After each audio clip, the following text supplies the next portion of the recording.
Hi everyone, welcome back to the match reaction with myself. Obviously, Newcastle have comprehensively beaten Bournemouth 4-1 this evening.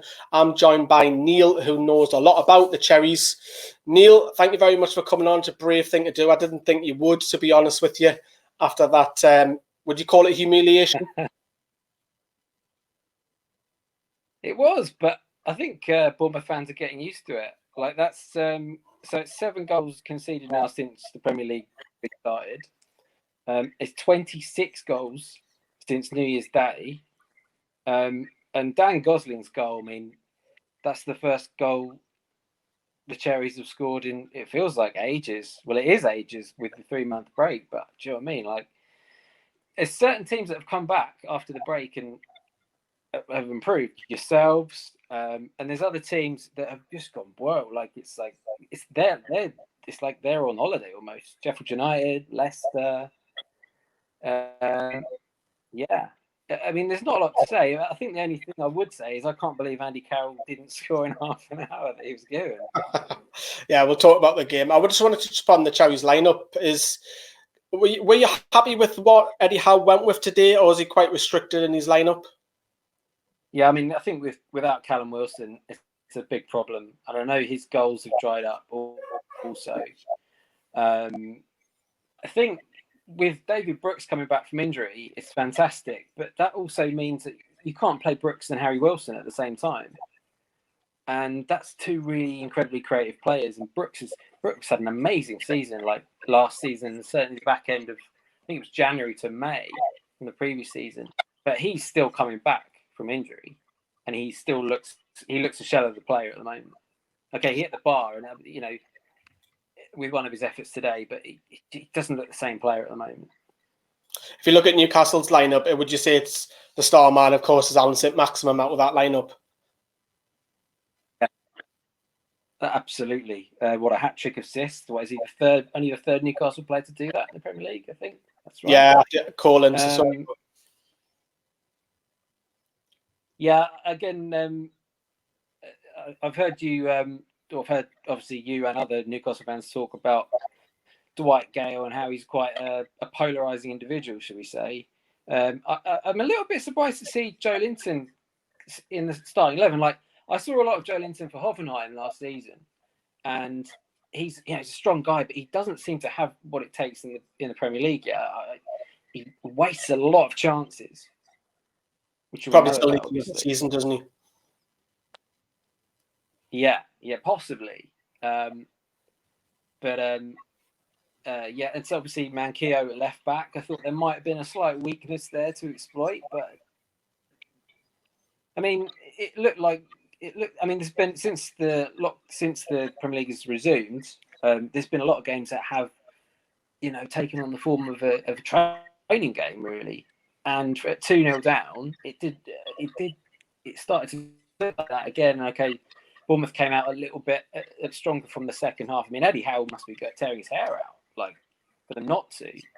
Yeah, there's too many. There's a lot of passengers in that, really, at the moment. It was very surprising how easy it was. Let's pick the goals apart then.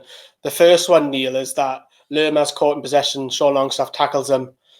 saint-maximin then finds Dwight Gayle, and Gayle free in the box. And you've seen this in the Championship throughout the years, that in around that 10 to 12 yard area, Gale's lethal, and he puts it in the bottom corner, and it's a dreadful start, 1-0 up already. Yeah, it's things like that don't happen. I mean, Jefferson Lerma's he's no stranger to making mistakes, but it was an indictment of how Bournemouth have played, like, pretty much since January. Like,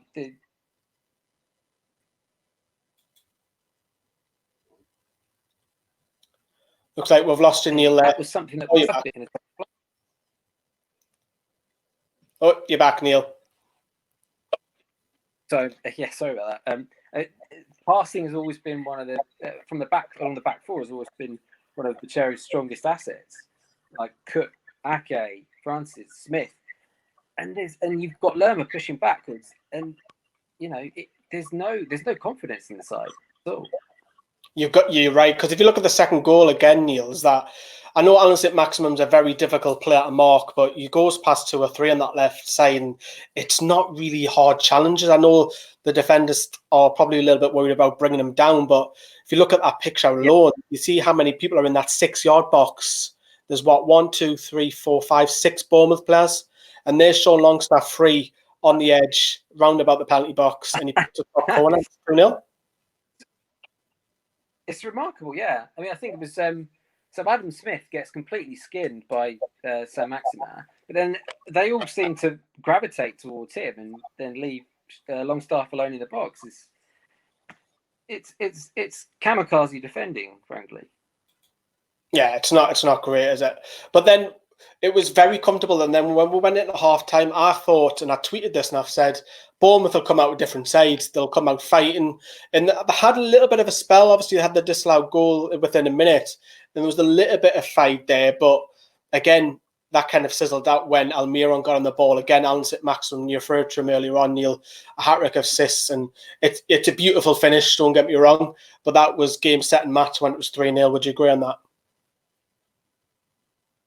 Yeah, again, and you know, Miguel Almiron even.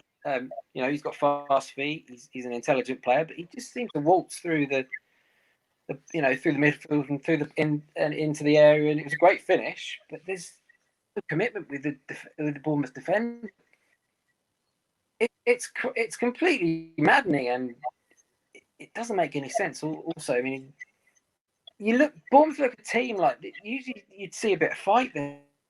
But there's nothing there. Losing you a little bit again there, Neil. So Newcastle went 3-0 up then.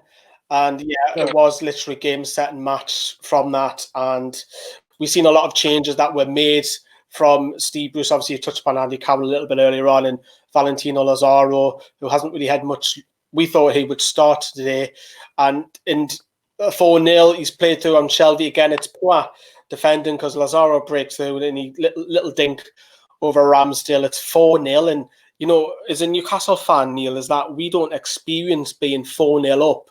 It's very, very rare for us in the Premier League because we don't have the quality going forward.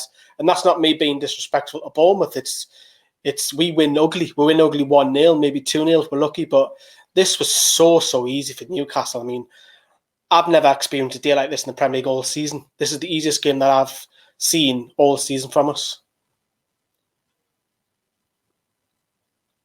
Yeah. I mean, Bournemouth are playing. They look like, if you take Ake out, take Ake, Brooks, Wilson, maybe Billing out of that team, that's a championship team right now. And there's nothing more else to say about it, really. I mean, it should have been 5-1. I mean, Hayden Smith was crazy. I could have scored that thing. Like, shock and miss, wasn't it? Pull the consolation back, Neil, and made it 4-1. But are you more importantly though? Are you worried about Bournemouth's survival now in the Premier League? Because Eddie Howe's done a fantastic job. Is he took them as furthest as he can go?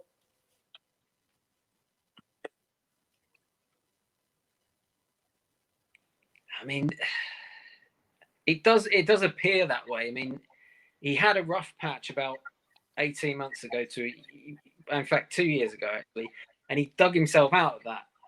But it doesn't seem like, I mean, the thing about with a manager, and especially in the top flight, is when you can't get any more out of your players, then it does seem like you've reached your peak. And, you know, is that where Eddie Howe is? I mean, perhaps, yeah. But I think the hierarchy is scared to sack him because he's done so much good for the club. It's crazy. It's incredible. Yeah, it's fantastic. It's an unbelievable achievement from where they came. I mean, I remember years ago when they nearly went out the old 4th division. It was called the 3rd division back in the day, the 4th tier. It's amazing how far they've come. And Eddie Howe's always been touted for a bigger and better job. No disrespect to Bournemouth once again. But since we've got you on, Neil, a little bit on Newcastle, then what do you make of the Bruce? What do you make of the Bruce? What do you make of the job Steve Bruce has done this season? Because he's 42 points now.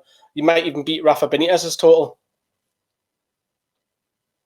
It does look like he's going to. I mean, you've got to give the guy massive credit.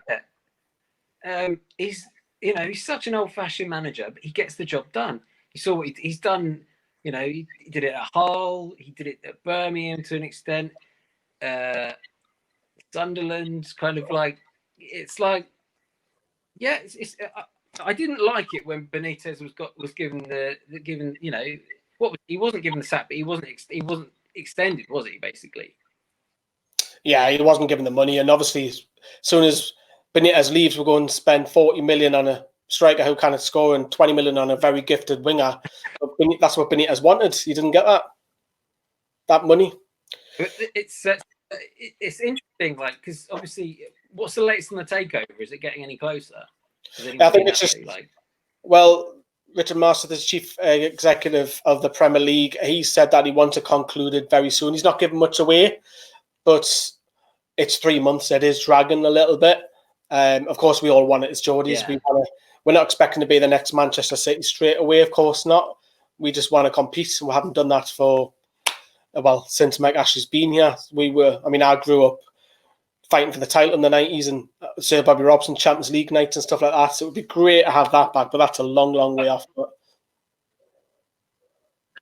Well, you touched on the Champions League night. I've always had a bit of a soft spot for Newcastle. I mean, the nights of Tino Asprilla and Shearer up front against, you know, those European nights at St James's Park were incredible. Like, there was the team. I mean, that Bobby Robson team was so good to watch, and I grew up with them.